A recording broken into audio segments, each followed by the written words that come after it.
வணக்கம் நட்புகளே, எல்லாருமே எப்படி இருக்கீங்க? இன்றைக்கி நம்ம 5 மினிட்ஸில் பண்ணக்கூடிய பவுட்டை ரிங்கை எப்படி பண்ணுறதுன்னு பார்க்க போகிறோம். வாங்க எப்படி பண்ணுறதுன்னு பார்ப்போம். ஸ்டார்ட் பண்ணும்போது சென்டரில் ஒரு பீடை ஆட் பண்ணிக்கலாம். கொஞ்சம் பெரிய பீடாக சீட் பீட் தான் ஆட் பண்ணியிருக்கேன்னா. அதுக்கப்புறம் 10 ஒயிட் பீட் ஆட் பண்ணியிருக்கேன். எவ்வளோ பெருசு வேணுமோ நமக்கு அவ்வளோ பெருசு நம்ம ஆட் பண்ணிக்கலாம். ஆட் பண்ணிட்டு சென்டரில் வச்சுட்டு இந்த ரெட் கலருக்குள்ளே இந்த பீடை வந்து நம்ம க்ராஸ் பண்ணிக்குவோம். இந்த மாதிரி வரும். அதே போல் இந்த சைட்லேயும் நம்ம 10 ஒயிட் பீட்ஸ் ஜாயின் பண்ணிவிட்டு இந்த ரெட் கலரில் விட்டுக்கலாம். இப்போ இந்த சைடும் வந்துட்டு 10 பீடை ஆட் பண்ணியிருக்கேன் ஒயிட்டில்.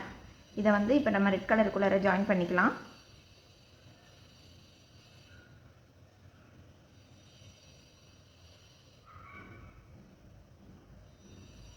இந்த ஷேப்பில் இருக்கும். இப்போ நம்ம கீழே இந்த சைடு வந்து ஒயிட் கலர் ஒன்று ஆட் பண்ணிக்குவோம். இப்போ இந்த இதில் வந்து 5 பீடு நான் ஆட் பண்ணியிருக்கேன்.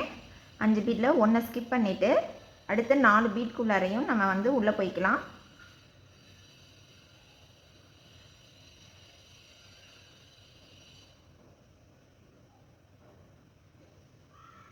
அதே போல் இந்த சைடும் நம்ம பண்ணிடுவோம். இந்த 5 பீடை ஆட் பண்ணியிருக்கேன். 1 விட்டுட்டு 4 பீட்குள்ளார நம்ம உள்ளே விட்டுக்கலாம்.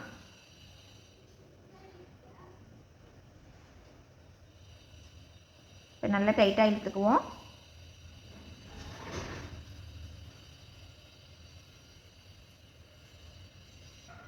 இப்போ இந்த ரெண்டு சைட்லேயுமே 10 to 15 பீட்ஸ் ஆட் பண்ணிவிட்டு நம்ம வந்து ரிங் மாதிரி நாட் போட்டுக்குவோம். இப்போ நான் ஒரு சைடு 16 பீடை ஆட் பண்ணியிருக்கேன். இப்போ இதை வந்து இந்த சைடும் இந்த பீடை உள்ளே விட்டு 16 பீடையுமே நம்ம க்ராஸ் பண்ணி எடுத்துக்கலாம்.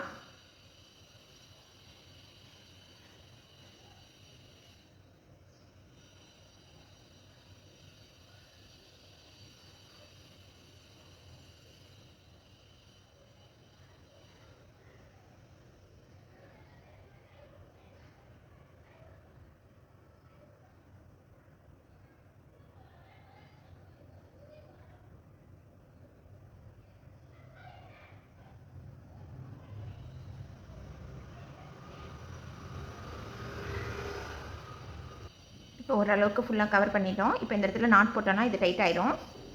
நம்ம நாட் போட்டுட்டு ஒயரை கட் பண்ணிக்குவோம். டைட்டாக நாட் போடும்போதுட்டு அந்த கேப்பெல்லாம் வந்து ஃபில் ஆயிரும். இந்த மாதிரி வந்துடும். சுற்றி ரவுண்ட் போட்டு நாட் போட்டாச்சு. இப்போ நமக்கு இந்த பவு ஷேப்பாக அழகாக வந்துடும். அவ்வளோதான், நமக்கு முடிஞ்சிடுச்சு. ரொம்ப அழகாக க்யூட்டாக வந்திருக்கு. இது 5 மினிட்ஸில் பண்ணி முடிச்சிடலாம். நீங்களும் ட்ரை பண்ணி பாருங்கள். எப்படி இருந்ததுன்னு கமெண்ட் பண்ணுங்கள். தேங்க்யூ.